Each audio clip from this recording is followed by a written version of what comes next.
A proposta da reforma tributária deve ter 3 alíquotas diferentes para o imposto sobre valor agregado. Será criado para unificar os tributos de referência, de equilíbrio e alíquota zero. E o coordenador do Grupo de Trabalho da Reforma Tributária na Câmara, o deputado federal Reginaldo Lopes, do PT de Minas Gerais, conversa conosco no Jornal da Manhã. Tudo bem, deputado? Mais uma vez, muito obrigado por estar aqui conosco na Jovem Pan para falar de um assunto tão importante como esse. Bem-vindo.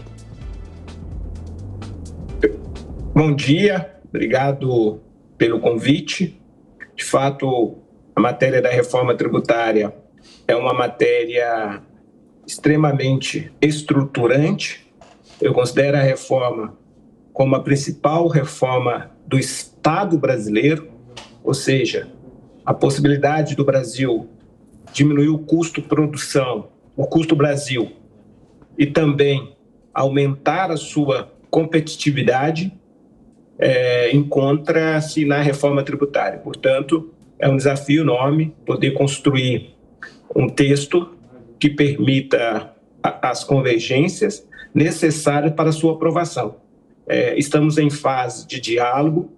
A expectativa é que no início do mês de junho, o relator, deputado Aguinaldo Ribeiro, possa apresentar o seu relatório diretamente no plenário da Câmara dos Deputados.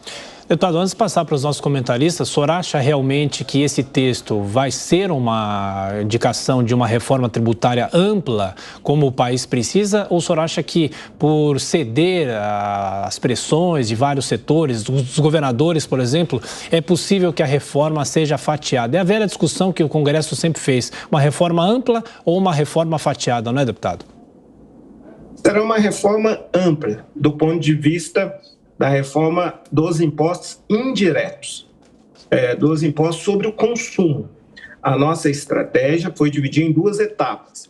A primeira é a reforma sobre o consumo, na primeira etapa, e na segunda etapa, a reforma dos impostos sobre renda e patrimônio.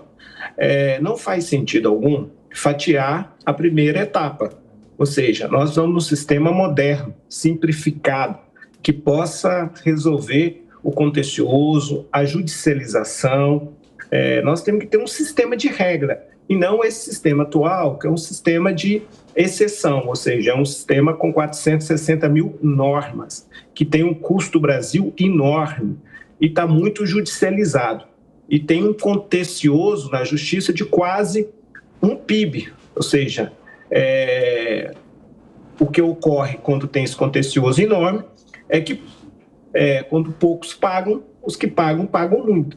Então, nossa intenção é um sistema simplificado para, de fato, reduzir, os impostos sobre o consumo, que é um imposto, em tese, regressivo, ou seja, quem paga são os mais pobres, são os consumidores, as pessoas de menor poder econômico. Por isso, que nós queremos um sistema com o menor número de alíquotas possíveis, para ser simplificado, e, ao mesmo tempo, buscar dar progressividade no imposto de valor agregado, através da devolução dos impostos pagos pelas pessoas, pelos consumidores de menor poder econômico. Aí sim, você faz uma justiça tributária.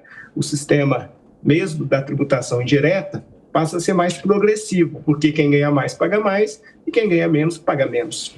Deputado Reginaldo Lopes, na sequência, a pergunta de Luiz Felipe Dávila. Bom dia, deputado. Deputado, bom dia. A grande vantagem do IVA e o projeto da PEC 45 já é muito bom nesse sentido, é a simplificação das regras do jogo, justamente para diminuir essa judicialização tributária que o senhor bem mencionou. Agora, eu entendo que o projeto precisa ser o mais simples possível na definição dessas regras. Se começarmos a ter exceções, nós vamos desvirtuar a grande virtude do IVA, que é a simplificação das regras. Não temos de fazer 2 momentos nisso. Primeiro, simplificar as regras e deixar essas questões setoriais para a regulamentação da matéria, porque senão nós vamos cometer o erro que foi feito no passado, discutir esses setores ou essas alíquotas diferenciadas agora e isso melar a aprovação da reforma tributária, que é fundamental. Então não é melhor nós focarmos no IVA, como que é a simplificação das regras, e deixar para a regulamentação as questões setoriais? Esta é a posição hoje da ampla maioria dos membros do grupo de trabalho. É evidente que, do ponto de vista do comando constitucional, a ideia é que o tratamento diferenciado se dê nas leis complementares. Então, esse é o caminho que o senhor está colocando muito bem.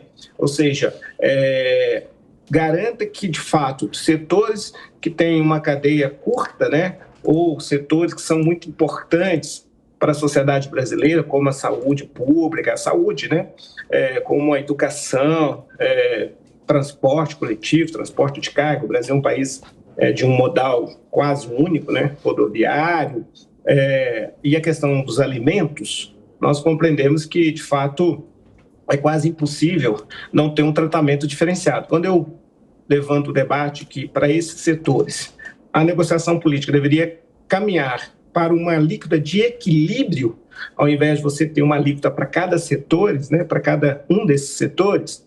Então, é nesse sentido que a nossa reportagem, que o nosso diálogo, nosso bate-papo, iniciou falando em 3 alíquotas. Eu, pessoalmente, acho que é possível a gente construir um sistema com 3 alíquotas. A alíquota padrão, né, uma alíquota de equilíbrio, que pudesse dialogar com todos esses setores, que no mundo todo tem algum tipo de tratamento diferenciado.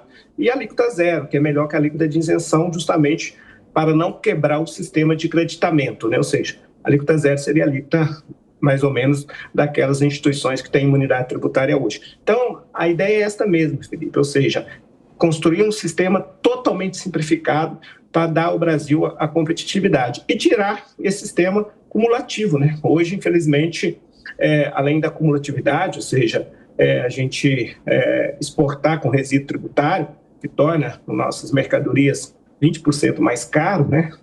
Tira a competitividade das empresas no Brasil, do Brasil, mas também nós estamos vendendo mercadorias e serviços para o povo brasileiro mais caro do que o resto dos outros países, justamente porque, além dessa cumulatividade, nós temos uma cumulatividade cruzada, né? Ou seja, um imposto do município não acredita para o imposto estadual, que não acredita para o imposto nacional. Então, ao unificar todos esses impostos, com certeza o povo brasileiro vai ganhar um ambiente mais favorável para novos negócios, mais empregos, vai aumentar a renda per capita, aumentar o poder de compra e vai conseguir comprar, na minha opinião, mercadorias e também serviços um pouco mais baratos. Deputado Reginaldo Lopes, agora a pergunta de Cristiano Beraldo.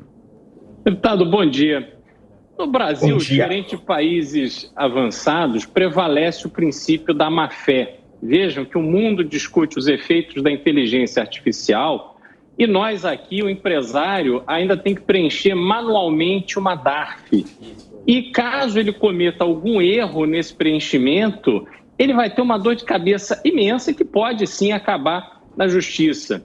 Nós temos a declaração do imposto de renda, que basicamente o contribuinte preenche as informações, só que a Receita Federal quer saber se o contribuinte mentiu, porque ela já tem essas informações e imaginava-se que seria natural que uma declaração de imposto de renda já viesse pronta de todos os sistemas de informação a que a Receita Federal tem acesso. E aí eu faço a minha pergunta. No meu ponto de vista, a Receita Federal ela presta um desserviço tributário ao Brasil, tendo em vista esta sua postura punitivista, ao invés de orientar o contribuinte.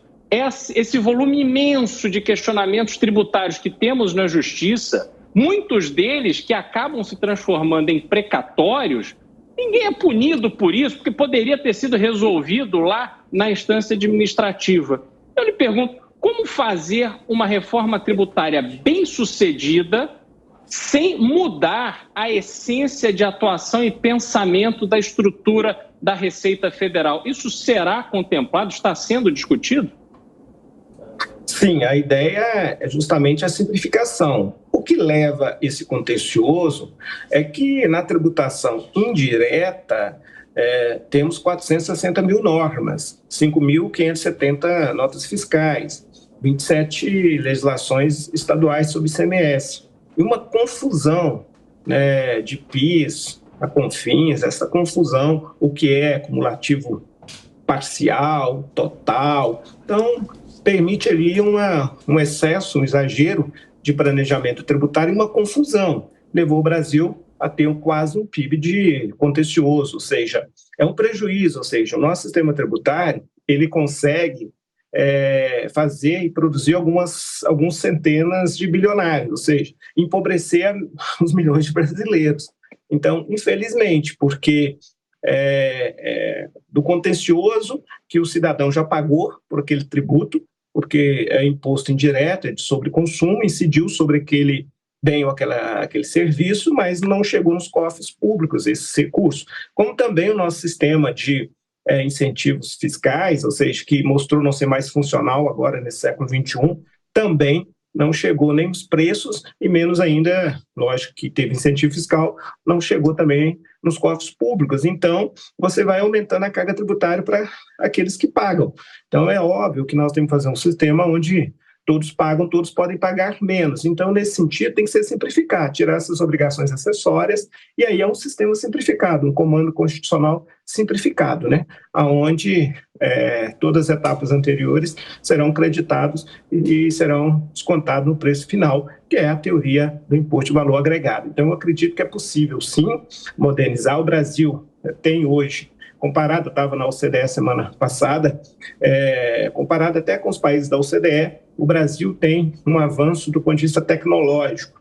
O Brasil é moderno, basta implementar e utilizar suas ferramentas. E, nesse sentido, o Brasil pode fazer um sistema de devolução financeiro dos créditos, né? Pode, ao mesmo tempo, receber, dividir, né? E compartilhar a sua arrecadação com os 3 entes federados e, ao mesmo tempo, creditar para o setor produtivo. Então, eu sou super animado. Eu acho que se a gente mudar, tiver um novo sistema, um novo tributo simplificado, né, com previsão constitucional, nós vamos sim avançar e vamos tirar estas obrigações acessórias. Deputado Reginaldo Lopes, do PT de Minas Gerais, responsável por coordenar esse grupo de trabalho na Câmara, que discute a reforma tributária. Muito obrigado mais uma vez, voltaremos a nos falar. Um abraço, boa semana. Eu que agradeço pelo convite, um abraço e uma ótima semana para todos e todas. Valeu.